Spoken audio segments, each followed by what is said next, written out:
Most of our customers probably aren't aware of these facts, and it'll likely have a massive impact on the horse racing events themselves. I'm Shirakawa from Ohe.horseline. Thanks for having me again today. Good to be here. Last year, due to the 2024 problem, our company withdrew from the Sapporo, Hakodate, and Hokkaido racecourse routes, and well, we've received quite a few comments on our videos about that. We've seen a fair number of comments saying things like, it's because the profit margins are low, right? Or that's why you pulled out, isn't it? So I'd like to take this opportunity to explain that that's actually not the case. So it wasn't because the profits were low that you stopped? Right, to be honest, for the Hokkaido routes, both Sapporo and Hakodate, the profit margins are actually much higher than our Honshu routes. I mean, even if it's a short trip, it still takes half a day or a full day. And for Hakodate, it's a 2-day trip with an overnight stay. Since drivers are tied up for that time, we charge accordingly. But because we don't use highways or ferries, the actual operating costs are quite low.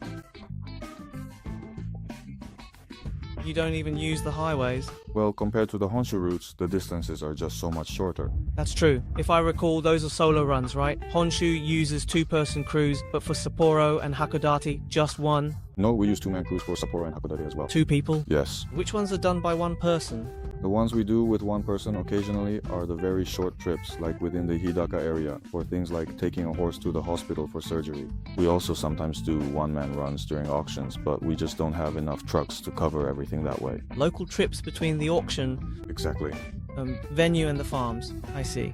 So if you kept those local Hokkaido routes, driver's hours would have exceeded the limits. That's right. If we were only looking at profit margins, it definitely would have been better to keep the Sapporo and Hakodate routes going. But when you consider the 2024 problem, even though Honshu routes are slower during that specific period compared to our peak seasons, but with the Honshu routes still running, how should I put it?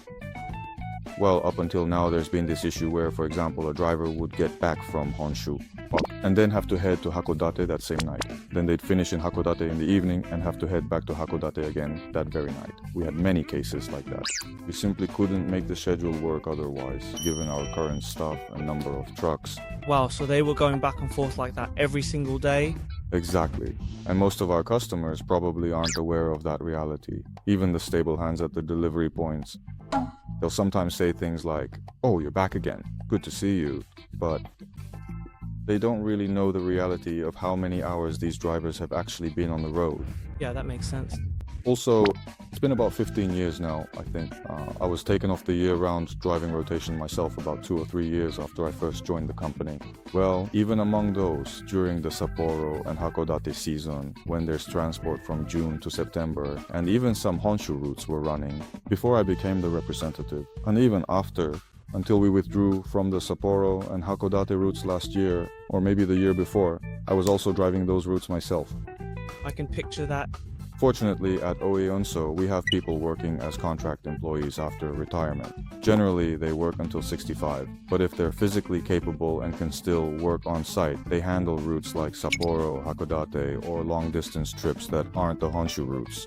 They were helping us to free up the schedules of the regular rotation crew members, especially during busy periods when extra hands were really needed. But eventually, those people started getting older themselves, and not everyone who retires actually wants to help out in that way. So it was a time when the number of members supporting the Sapporo and Hakodate routes was gradually decreasing.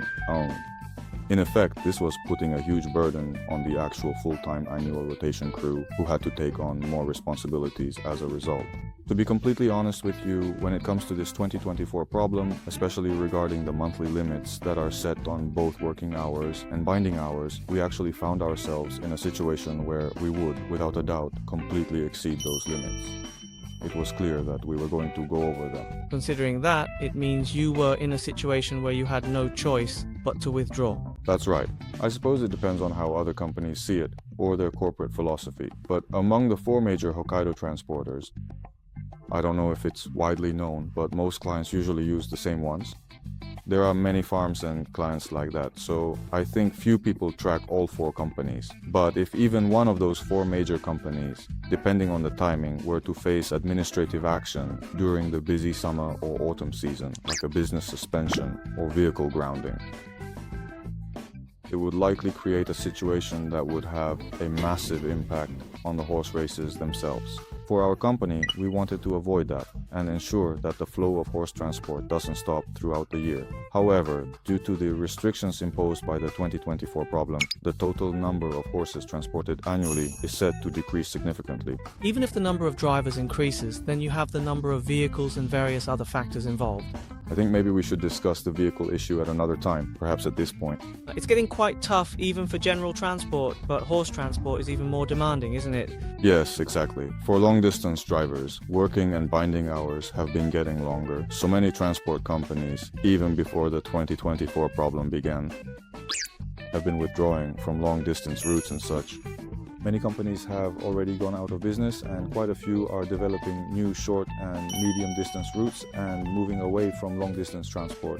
If that happens, then for consumers, the cost of shipping each item will increase, won't it? Yes, that's right. No matter what, the number of days you can operate per trip with the same number of people and vehicles has changed because you now have to take mandatory rest periods during the journey. The number of days required for each trip increases. What used to be a simple calculation of revenue per round trip no longer goes smoothly. If you have to rest at the destination and also during the journey itself, a trip that used to take 2 days now takes 3 or even 4 days to return. The number of shipments we are able to handle decreases significantly. Even if you increase the number of people, right? Well, if we could increase them, it might be a solution in terms of cargo. Yeah. But there's a driver shortage anyway, isn't there? For every company. Yes, the number of long-distance drivers is definitely decreasing. Even the number of people who hold heavy vehicle licenses is steadily falling. With fewer people choosing to get standard licenses, the hurdle for obtaining a heavy vehicle license is even higher. Long-distance drivers are becoming increasingly scarce, and there is now a nationwide competition to recruit and retain them. It's a bit like a bidding war. Naturally, we really have to improve the working conditions in order to attract people, and that, of course, significantly increases our costs, which we unfortunately have to pass on to our customers through higher freight rates. To make it sustainable, price increases are essential, aren't they? Yes, in any industry it's the same. Right, when I simulated this 2024 problem, I realized it was going to be something massive. When you think about long-distance transport in the world, things will stop moving significantly and unit prices will skyrocket. Right now, with the weak yen and all that, prices keep on rising, but even before that, when I did the simulation and prices hadn't really moved much yet, I could already see they would eventually skyrocket. Actually, the current price hikes are not yet being significantly influenced by these transportation costs, so prices are likely to go up even more from here. In other words, as these additional costs start to have a bigger impact, we can expect prices to increase further. It still feels like they're rising mysteriously to me. Yes, well, there are various cost increases, I'm sure. Like rising costs of goods. Materials? People say import costs are up, but it's in addition to that, right? Right, domestic transport costs themselves are starting to rise too. Gasoline remains expensive, and our highway tolls going up. The discounts will change a bit. They'll be changing from now on. And costs will go up by that much, right? That's right, depending on the routes and the time of day. Considering that a price hike is coming very soon, that's... Yes, it is. Well, even though we just raised prices last year, as a company, we really do need to, well, not just solidify our foundation, but also improve the working conditions for our drivers.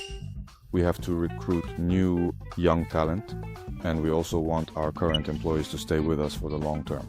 In that sense, the cost of the horse transporters themselves is naturally rising. So, we're in a position where we simply have to implement further price increases. So, withdrawing the Sapporo Hakodate service is like a preemptive move to address the 2024 logistics problem, right? Right.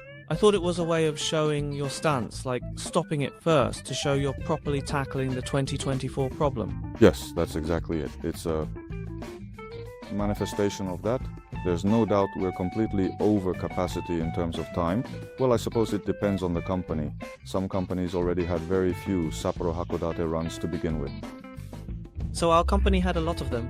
Yes, including us. Another one of the 4 major companies had quite a few. Since the withdrawal, have you had many requests from farms or other places wanting you to bring it back? Yes, we've certainly received requests, and I'm sure there are some people who are quite angry about it. Ah, I see. Like, you used to carry them for us, but I guess the full situation hasn't been communicated to everyone.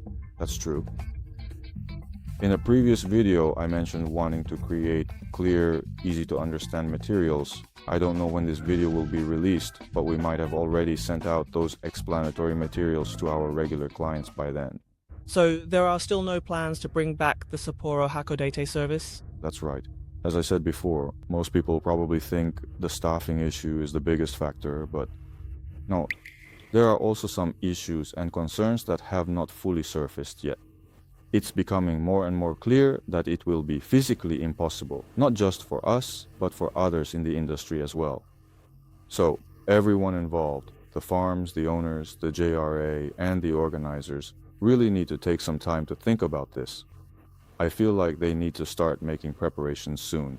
This is a heavy conversation. It has. There wasn't a single bit of good news. Well, I did post on X that I'd be sharing these serious topics, so those who are following will see it.